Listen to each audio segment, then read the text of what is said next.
Der er morgen, hvor jeg ligger i sengen og tænker, om jeg skal stå op, eller jeg bare skal tage et glas piller for det overstået. Ved du, hvorfor jeg ikke gør det? På grund af dig. Det eneste, der betyder noget for mig, det er, at du får dit liv tilbage. Hvor meget ved du om kostskole?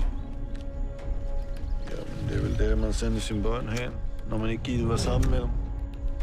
Kimi Lassen, hun var vidne til dobbeltmord tilbage i 1994. Jeg tror måske, det var elever fra Griffenholm Kostskole. Dit livpram. Dit livpram. Har I fået en kollektiv hjerneblødning? Og præmien for at nedlægge årets særlige trofæ er et sommerhus i Provence. Lad os komme i gang!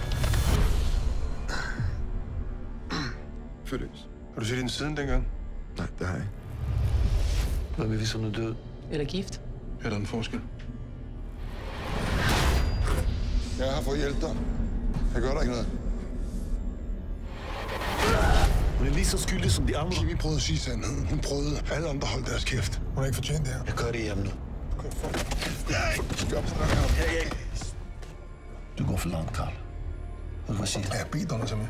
Har jeg det? Jeg har ikke brug for det. Nu er folk derude, der forsøger at slå vores eneste vidne ihjel.